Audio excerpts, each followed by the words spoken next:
الرجيم بسم الله الرحمن الرحيم الحمد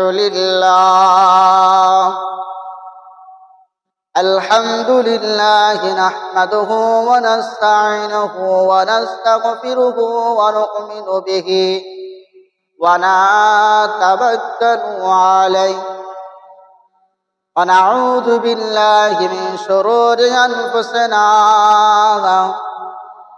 ومن سيئات أعمالنا من يهده الله فلا مضل له ومن يضلله فلا هادي له ونشهد أن لا إله إلا الله وحده لا شريك له ونشهد أن سيدنا ونبينا وحبيبنا ومرشدنا ومولانا محمدا عبده ورسوله إن الله وملائكته يصلون على النبي يا أيها الذين آمنوا صلوا عليه وسلموا تسليما درد اللهم مولانا محمد وعلى آل سيدنا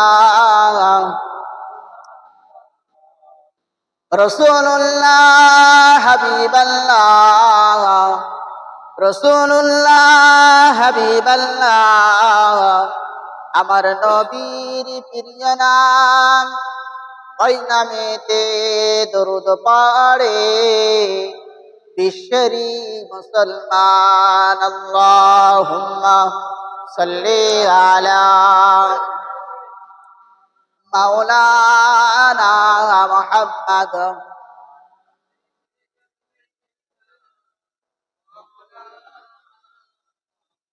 জঙ্গ বাদ জঙ্গ বাদর জঙ্গ বাদ জঙ্গ বাদর আরো জঙ্গে কারবালা হাসান হোসেন শহীদ হলেন আরো হলেন হামজালা আল্লাহুম্মা সাল্লি আলা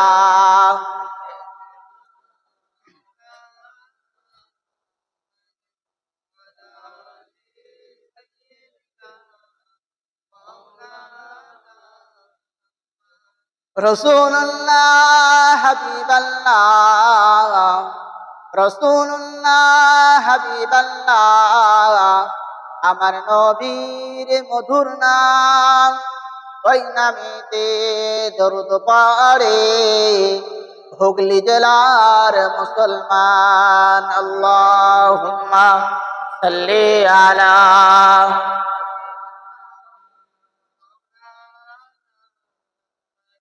وعلى آل سيدنا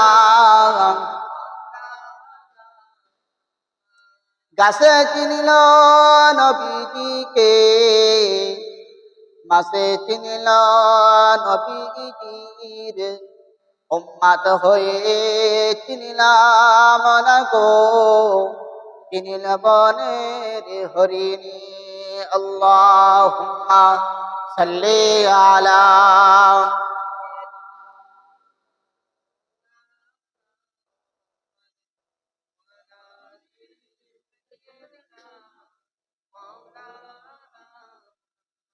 আরবের মুখে মুক্তার পরে যেতাই মা আমিনার ঘর খোদার করুণা কৌসার হয়ে ঝরসে বারংবার আল্লাহুম্মা সাল্লি আলা হযরত জুরাইস রাহমাতুল্লাহ আলাইহি আল্লাহ পাক রব্বুল আলামিনের যখন ইবাদত বন্দেগী যখন জঙ্গলের ভেতরে করতে থাকেন, এমন সময় দেখতে দেখতে দেখতে দেখতে বড় কয়েকদিন হয়ে গেল।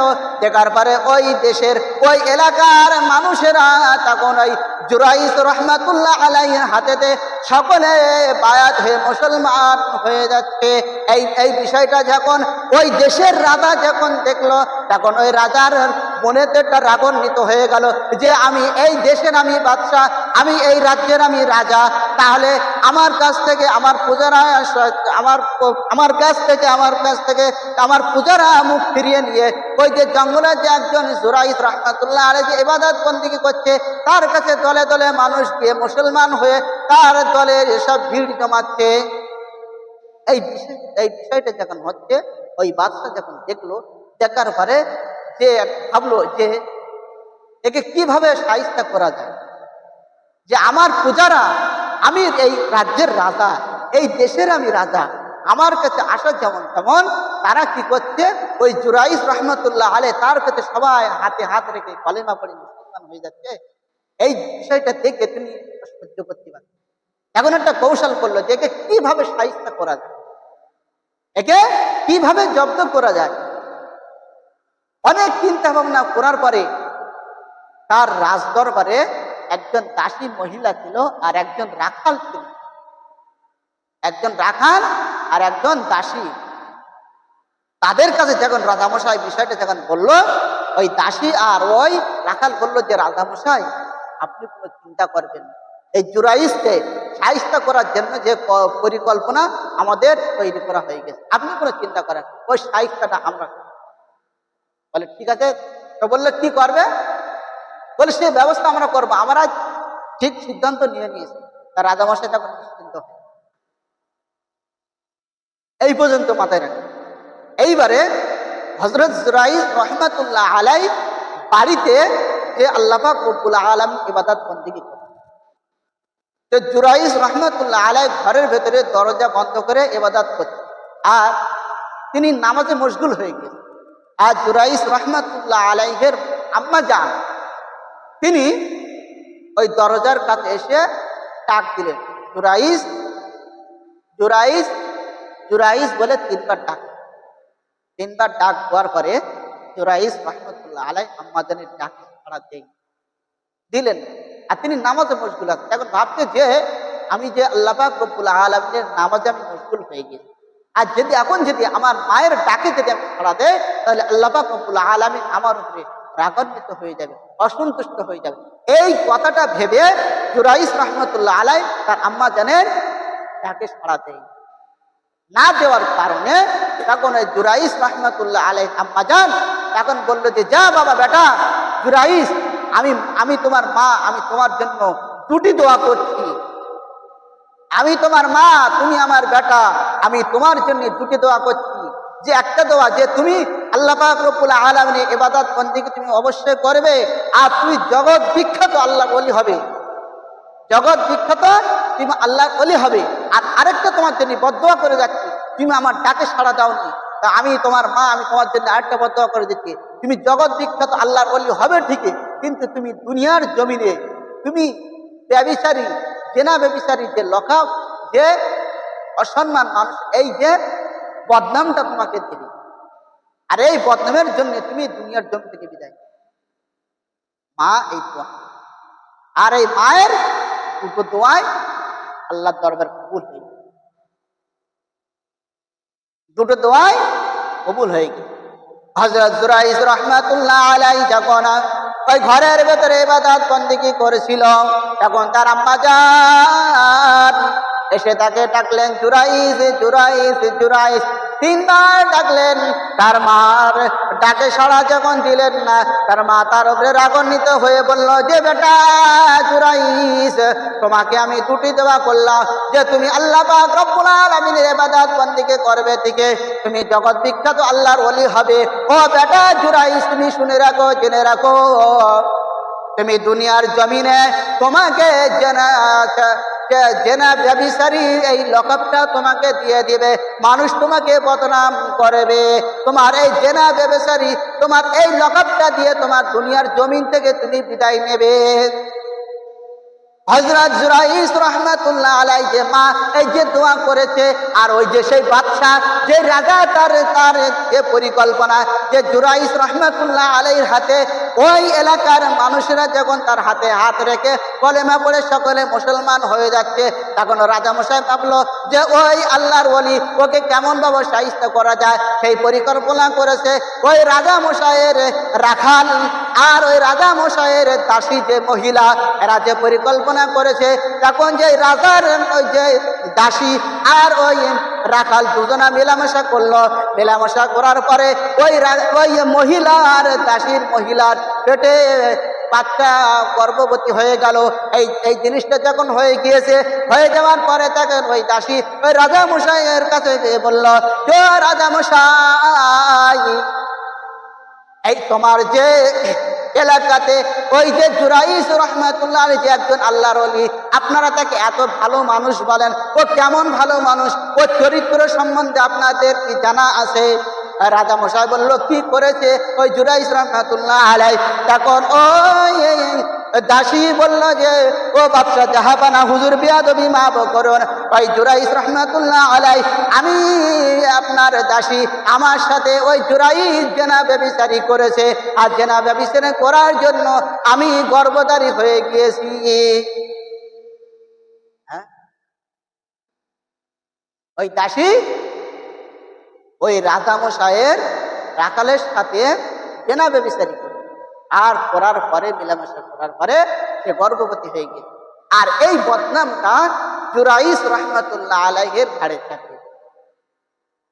রাজামশাই যখন এই বিষয়টা জেনেছে, শুনেছে, জানার পরে ওই রাজামশাই তখন জুরাইস রাহমাতুল্লাহ আলাইহিকে ডাক দিলেন, ডেকে নিয়ে আসলেন। ডেকে এনে তার হাত পা সব বেঁধে দিলেন, হ্যাঁ, দড়ি দিয়ে সব খুশি দিয়ে বাঁধলেন। বাঁধার পরে ওই মহল্লার ওই এলাকার সমস্ত পূজারা, সমস্ত উপস্থিত জনতা মন্ডলী সকলে একত্রিত হয়েছে। সবার সামনে তাকে বললো যে, জুরাইস, তুমি কেমন একজন আল্লাহর ওলি, তুমি আমার এই দাসী, তার সাথে জেনা ব্যভিচারী করেছো, আর সে গর্ভবতী হয়ে গিয়েছে। এই কথা রাজামশাই যখন বললো, এখন জুরাইস রাহমাতুল্লাহ আলাইহি হাউ হাউ করে কাঁদতেন। হযরত জুরাইস রাহমাতুল্লাহ আলাইহি তখন বললেন, ও রাজামশাই, বিয়াদবি মাফ করুন, আমি দুনিয়ার জমিনে কোনো মহিলার সাথে কথা পর্যন্ত বলি না। ও রাজামশাই, আপনার এই দাসীকে আমি আজ পর্যন্ত কোনো দিনের জন্য আমার নিজের চোখে দেখি না, আমি ওর সাথে জেনা ব্যভিচারী কেমন করে করব রাজামশাই? রাজামশাই তখন বলল, জুরাইস, এতগুলো মানুষের সামনে আমার ওই দাসী এতগুলো মানুষের সামনে তোমাকে বদনাম দিয়েছে, এখন কি করা যায়? তোমাকে কোনো ক্ষমা করা যাবে না। রাজামশাই তখন ওই জুরাইস রাহমাতুল্লাহ আলাইহি কোনো কথা শুনলেন না। জুরাইস রাহমাতুল্লাহ আলাইহিকে আটক করে দিলেন, জেলখানাতে বন্দী করে দিয়েছেন। জুরাইস রাহমাতুল্লাহ আলাইহি আল্লাহ পাক রব্বুল আলামিনের দরবারে রোনাজারি করতে লাগলেন, রব্বুল আলামিন আল্লাহ, আপনি তো আলিমুল গায়ব, ইন্নাল্লাহা আলিমুম বিযাতিস সুদূর। রব্বুল আলামিন আল্লাহ, আপনি তো সবার সকলের মনে কোনে সবই কিছু খবর রাখেন আল্লাহ। রব্বুল আলামিন আল্লাহ, আমি জুরাইস আপনার ইবাদত বন্দেগী করা ছাড়া আমি দুনিয়ার কোনো মহিলাকে আমার চোখে দেখি না। রব্বুল আলামিন আল্লাহ, এই মহিলা আমাকে যে বদনাম দিয়েছে, রব্বুল আলামিন আল্লাহ, আমার কোনো সন্দেহ নাই আল্লাহ, আমার আম্মা জান, আমি যখন আপনার ইবাদত বন্দেগীতে মশগুল হয়েছিলাম, আমার আম্মা জান দরজার কাছে এসে আমাকে যখন ডাক দিয়েছিল 3 বার, আমার আম্মা জানের ডাকে সাড়া দেয়নি। তার জন্য আমার আম্মা জান আপনার দরবারে দোয়া চেয়েছিল যে, জুরাইস, তুমি জগৎ বিখ্যাত আল্লাহর ওলি হবে এবং তোমাকে জেনা ব্যভিচারী বলে তোমাকে এই বদনামটা তোমাকে দেবে। রব্বুল আলামিন আল্লাহ, আমি জগৎ বিখ্যাত আল্লাহর ওলি হয়েছি, ঠিক আছে। রব্বুল আলামিন আল্লাহ, আর কোনো সন্দেহ নাই, আমার মায়ের দোয়া তোমার দরবারে কবুল হয়ে গিয়েছে। আজকের আমি জেনা ব্যভিচারী যে বদনামটা এতগুলো মানুষ আমাকে দিয়েছে আল্লাহ। জুরাইস রাহমাতুল্লাহ আলাইহি আর কোনো সন্দেহ নয় যে আমার মা দোয়া করেছে আমার জন্যে যে জগৎ বিখ্যাত আল্লাহর ওলি হবে, আর তুমি দুনিয়ার জমিনে জেনা ব্যভিচারের যে বদনামটা তোমার ঘাড়ে চাপানো। এখন এই যখন জুরাইজ রহমতুল্লাহ আলাইহি বুঝতে আর বাকি থাকলো না, এখন আল্লাহ পাক রব্বুল আলামিনের দরবারে খুব কাঁদাকাটি। আল্লাহ পাক রব্বুল আলামিন হযরত জিবরাইল আলাইহিস সালাতু সাল্লামের মাধ্যমে তাকে জানে যে জুরাইজ, আপনি রাজামশাইকে বলেন যে যতদিন না ওই মহিলার গর্ভে যে বাচ্চা আছে, এই বাচ্চা যতদিন না পর্যন্ত দুনিয়ার জমিনে ভূমিষ্ঠিত না হবে ততদিন পর্যন্ত তোমাকে যেন মৃত্যুদণ্ড কোনো সাজা যেন না দেয়, তোমাকে জেলবন্দি করে যেন রাখে। যেদিনকে ওই মহিলার বাচ্চা জন্মগ্রহণ করবে সেদিনকে তোমার ফয়সালা। এইটা আপনি রাজামশাইকে বলুন। হযরত জিবরাইল আলাইহিস সালাতু সাল্লামের মাধ্যমে জুরাইজ রাহমাতুল্লাহ আলাইহিকে বলে দিলেন। জুরাইজ রাহমাতুল্লাহ আলাইহি তখন রাজামশাইকে বললেন যে রাজামশাই, আপনারা যে আমাকে যে বদনামটা দিয়েছেন, ঠিক আছে আমি মেনে নিলাম, আমাকে অতদিন পর্যন্ত সাজা দেবেন না যতদিন না পর্যন্ত ওই মহিলার পেটের যে বাচ্চা আছে ওই বাচ্চা যতদিন না জন্মগ্রহণ না করবে ততদিন পর্যন্ত আমাকে শাস্তি আপনারা দেবেন, ততদিন পর্যন্ত আমাকে জেলবন্দি করবেন। তো ঠিক আছে, তার কথা অনুযায়ী তাকে জেলবন্দি করে রেখে দিল। দেখতে দেখতে দেখতে দেখতে 10 মাস 10 দিন যখন পূর্ণ হয়ে গেল, তখন জানতে পারলো যে ওই সেই দাসী মহিলা কি করলো, তার ডেলিভারি হয়ে গেল। ডেলিভারি যখন হয়ে যাওয়ার পরে যে বাচ্চা সন্তান জন্মগ্রহণ করেছে এবং পুত্র সন্তান জন্মগ্রহণ করে। এখন এইবারে পুরো ওই রাজদরবারে সমস্ত পূজারা সব এক জায়গায় একত্রিত হয়েছে। তারপরে জুরাইজ রহমাতুল্লাহ আলাইহিকে জেলখানা থেকে নিয়ে আসা হলো।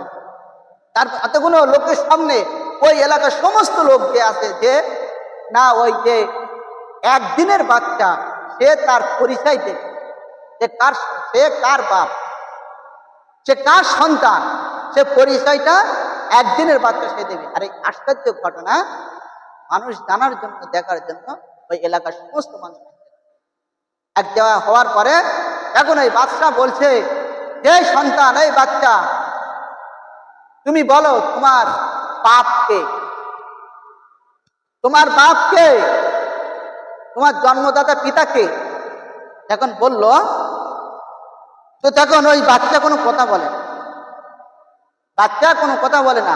এখন এইবার এই রাজ দরবারে সমস্ত সৈন্যরা, ওই এলাকার ওই মহল্লার সমস্ত মানুষেরা এবং রাজামশাই আরো রাগান্বিত হয়ে গেল। বলে জুরাইজ, এ তো একদিনের বাচ্চা, এত কোনো কথাই বলে না, তোমার কোনো কথার উত্তর দেয় না, আজকের তোমাকে কেউ বাঁচাতে পারবে না, তোমাকে আজকে মৃত্যুদণ্ড দেওয়া হবে। রাজামশাই বলছে এবং ওই মহল্লার সমস্ত মানুষেরা রাগান্বিত হয়ে গেল যে এই একদিনের বাচ্চা তো কোনো কথাই সে বলে না, তোমাকে আজকে কেউ বাঁচাতে পারবে না, আজকে তোমাকে মৃত্যুদণ্ড দেওয়া হবে। এই কথাটা যখন বলেছে তখন জুরাইজ রাহমাতুল্লাহ আলাইহি আল্লাহ পাক রব্বুল আলামিনের দরবারে রোনা জারি করেন। রব্বুল আলামিন আল্লাহ, এত কোনো মানুষের সামনে এই বাচ্চা তো কোনো কথা বলে না, আল্লাহ আমার উপায় কি হবে? রব্বুল আলামিন আল্লাহ, আমি একজন জগৎ বিখ্যাত আল্লাহর ওলি, আপনার মাহবুব বান্দা, আমি একজন আলেম বান্দা। রব্বুল আলামিন আল্লাহ, আমি মারা যাব, আমাকে মৃত্যুদণ্ড দেবে, তাতে আমার কোনো পরোয়া নাই, তাতে আমার কোনো মনে দুঃখ নাই।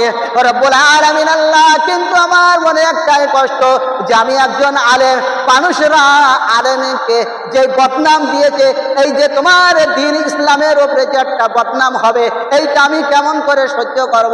রব্বুল আলামিন আল্লাহ, এর কোনো ফয়সালা আপনি জানিয়ে দেন। রব্বুল আলামিন আল্লাহ, আপনি তো জানেন এই মহিলাকে তো দেখা তো দূরের কথা, ওই মহিলা সাথে জেনা করা তো দূরের কথা, মহিলাকে কোনো দিনের জন্য আমি চোখে দেখি না। রব্বুল আলামিন আল্লাহ, ওই মহিলার একটা ডেলিভারি সম্পূর্ণ হয়ে গেল, একটা বাচ্চা পুরুষ সন্তান জন্মগ্রহণ করলো। রব্বুল আলামিন আল্লাহ, ওই বাচ্চার মুখ থেকে আপনি তাকে বলে দেন যে ওই বাচ্চার মুখ থেকে যেন তার জন্মদাতা পিতাকে সে যেন বলে দেয়, আল্লাহ পাক রব্বুল আলামিনের কাছে যখন জুরাইস রাহমাতুল্লাহ আলাইহি যখন দোয়া করলেন, আল্লাহ পাক রব্বুল আলামিন বলল, ও জুরাইস, গায়বী এলান হয়ে গেল, ও জুরাইস, তুমি ওই বাচ্চাকে যদি কথা বলাতে বলো, ওই বাচ্চাকে কথা একমাত্র তোমার কথা শুনবে। তুমি যদি ওই বাচ্চাকে যদি কথা বলতে বলো, তাহলে ওই একদিনের বাচ্চা কথা বলবে, তা না হলে দুনিয়ার কোন রাজা, বাদশা, মন্ত্রী, মহাদয়, সেনা কারোর কথা ওই বাচ্চা শুনবে না। জুরাইস, তুমি ওই বাচ্চাকে লক্ষ্য করে তুমি কথা বলতে বলো, তাহলে ওই বাচ্চা তোমার কথা শুনবে, তাছাড়া কোনো মানুষের কথা শুনবে না। ওই জুরাইস রাহমাতুল্লাহ আলাইহি তখন ওই বাচ্চাকে লক্ষ্য করে বলল, এই বাচ্চা, তুমি আল্লাহর হুকুমে বলে দাও, এতগুলো মানুষের সামনে তোমার জন্মদাতা পিতাকে। ওই বাচ্চা তখন তার জবান খুলে গেল, তখন বলল, ও জুরাইস, তুমি শুনে রেখে দাও, জেনে রেখে দাও, তুমি আমার জন্মদাতা পিতা না, তুমি আমার জন্মদাতা পিতা না, আমার জন্মদাতা পিতা অন্য জনা। দরুদ শরীফ পড়েন আল্লাহুম্মা।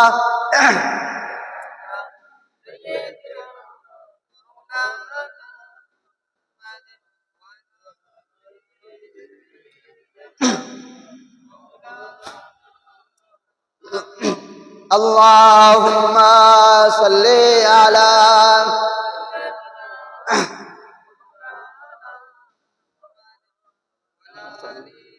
স্টপ করুন।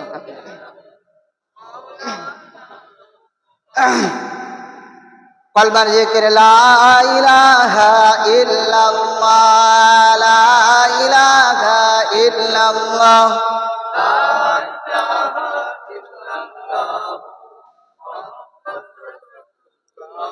তুমি শরীকহীন, তুমি মহান, বিশ্বের মালিক তুমি অগদয়াবান।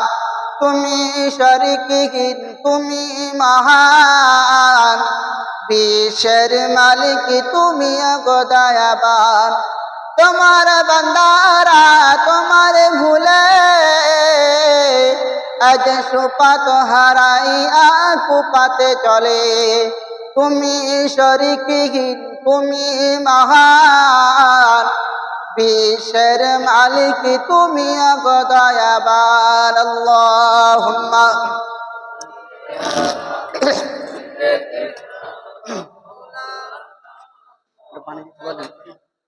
পানি দিতে বলেন।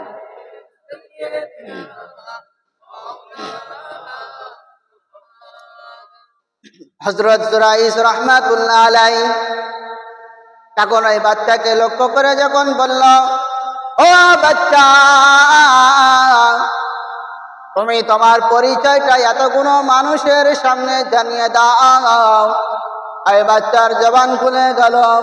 এই বাচ্চা তখন বলল, ও উপস্থিত জনতা মণ্ডলী, ও রাজামশাই, ও জুরাইস রাহমাতুল্লাহ আলাইহি, আপনারা সকলকে জানাচ্ছি যে ওই জুরাইস রাহমাতুল্লাহ আলাইহি আমার জন্মদাতা পিতা না। আমার মার সাথে জেনা করা তো দূরের কথা, আমার মা কেমন দেখতে আজ পর্যন্ত কোনো দিনের জন্য ও দেখে নাই। ওই বাচ্চা তখন বলল, ও রাজা মশাই, ও জুরাইস রাহমাতুল্লাহ আলাইহি, হুজুর আপনি জেনে রাখেন, শুনে রাখেন, আমার জন্মদাতা পিতা হলো ওই যে রাজা মশাইয়ের পাশে দাঁড়িয়ে আছে যে রাখাল। ওই যে রাখাল আমার মায়ের সাথে জেনা ব্যভিচারী করেছে, আমার জন্মদাতা পিতা হলো রাজা মশাইয়ের কাছে দাঁড়িয়ে আছে। এখন ওই সমস্ত মানুষ অবাক হয়ে গেল, আশ্চর্য হয়ে গেল। আর এই কথাটা যখন ওই সন্তান বললো, ওই বাচ্চাটা একদিনের বাচ্চা বলেছে, বলার পরে সাথে সাথে ওই বাচ্চাটা ইন্তেকাল। তখন ওই রাজা মশাই তো জানে এই যে পরিকল্পনাটা কে করেছে বলেন তো? রাজা মশাই করেছিল। কারণ ওই জুরাইস রহমাতুল্লাহ আলাই জঙ্গলের ভেতরে ইবাদত বন্দেগি করে। আর জুরাইস রহমাতুল্লাহ আলাই হাতে তার পূজারা সকলে গিয়ে তার হাতে হাত রেখে কলেমা পড়ে সকলে একে একে মুসলমান হয়ে দিচ্ছিল। আর রাজামশাইয়ের কাছ থেকে মানুষ সব সরে যাচ্ছিল। এইটা সহ্য করতে না পারে ওই জন্য জুরাইস রহমাতুল্লাহ আলাইকে বদনাম দেওয়ার জন্য, তাকে শায়েস্তা করার জন্য এই যে পরিকল্পনা করেছিল, তখন এই বাদশা জুরাইস রহমাতুল্লাহ আলাইহির হাতে হাত ধরে ক্ষমা চাইলেন। ও জুরাইস রহমাতুল্লাহ আলাইহি, হুজুর বিয়াদবি মাফ করুন, আমাকে ক্ষমা করে দিন, আমাকে ক্ষমা করে দিন। আপনাকে যে 10 মাস 10 দিন আপনাকে জেলখানায় বন্দি রেখে কত কষ্ট দিয়েছি, জুরাইস রহমাতুল্লাহ আলাই আপনি আমাকে ক্ষমা করে দেন। আমি এই রাজত্ব চাই না, আমার এই রাজত্ব এই বাদশাহীটা আমি আপনাকে দান করে দিলাম। কারণ যে একদিনের বাচ্চা যে কথা বলাতে পারে, তাহলে নিশ্চয় আপনি কত না আল্লাহ পাক রব্বুল আলামিনের মাহবুব বান্দা। ওই তখন এই বাদশা তখন জুরাইস রহমাতুল্লাহ আলাইহির হাতে হাত রেখে কলেমা পড়ে মুসলমান হয়ে গেলেন। জোরে বলেন সুবহানাল্লাহ। জুরাইস রহমাতুল্লাহ আলাইহি তার হাতে রাজামশাই হাতে হাতে রেখে কলেমা পড়ে মুসলমান হয়ে গেল। আর বলল যে হুজুর, আমার এই রাজত্ব আমি আর চাই না, এই বাদশাহী কামায় আর চাই না, আপনি আমার বাদশাহী কামিয়ে নেন, আপনি এই মহল্লার আপনি রাজত্ব আমার। জুরাইস রহমাতুল্লাহ আলাইহি তখন বলল, রাজামশাই আমি আপনার রাজত্ব চাই না, আমাকে একবারের জন্য সুযোগ দেন। আমার আম্মা জান দুনিয়ার জমিন থেকে চলে গিয়েছে, আমার আম্মা জান আমার জন্য যে একটা বদদোয়া করেছিল, আমার মায়ের কাছে আমি ক্ষমা চাই, আমার মায়ের কাছে ক্ষমা পেতে চাই। রাজা মশাই আমাকে একবার সুযোগ দেন, আমার আম্মা জানের কবরের ধারে নিয়ে যান। হযরত জুরাইস রহমাতুল্লাহ আলাইহি তার বাকি জীবনটা তার আম্মা জানের কবরের ধারে কেঁদে কেঁদে কেঁদে কেঁদে জীবনটাকে কাটিয়ে দিয়েছে। আম্মা জান, আপনার সাথে কত বেয়াদবি করেছি, আপনি আমার জন্মদাতা মা, আপনি আমাকে ক্ষমা করে দেন। আপনি আমাকে যদি না ক্ষমা করে দেন, আল্লাহ পাক রব্বুল আলামিন আমাকেও ক্ষমা করবে না।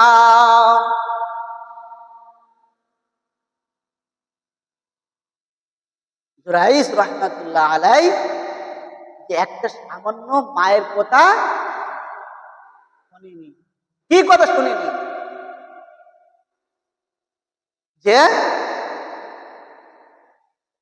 ইবাদত বন্দেগী নামাজ কালামে মশগুল হয়ে আছে, আর এইটাই ভাবলো যে আমি নামাজ কালাম থেকে ফারেক হয়ে আমার মায়ের ডাকে যদি দেয়, তাহলে জানি না আল্লাহ পাক আমার উপরে। এই কথাটা ভেবে তার মায়ের কথায় সাড়া দেয়নি। আজকে আমাদের ঘরে যুবক ছেলেরা, মেয়েরা, বোনেরা, মায়েরা, তারা বলেন তো আমাদের ঘরে বাপ মাকে কত কষ্ট দেয়, বাবার উপরে কত রাগান্বিত হয়ে গম্ভীর সুরে বাপের সাথে কথা বলে, মায়ের সাথে কথা বলে, মায়ের উপরে ছোট বড় কথা বলে, মায়ের উপরে মায়ের মুখের উপরে চপা করে, বাপের মুখের উপরে চপা করে কি করে না? আর ওই বাপ মা যদি মনে যদি কষ্ট পেয়ে যায়, মুখ যদি করে না, আপনার ইহকাল পরকাল ইহকাল ও পরকাল দুটোই শেষ। ওই জন্য আমাদের ঘরে যুবক ভাইরা বোনেরা আপনাদেরকে হাতে না ধরে পায়ে ধরে বলছি যে আপনারা বাপ মা কি জিনিস, বাপ মায়ের মনে কষ্ট দেবেন না, বাপ মায়ের মনে কষ্ট দেবেন না। আর একটা কথা বলি, দেখে যে আল্লাহ রসুলের একজন বিশিষ্ট সাহাবা হযরত আলকামা রাদিয়াল্লাহু তাআলা আনহু, তার ঘটনা শুনেছেন তো?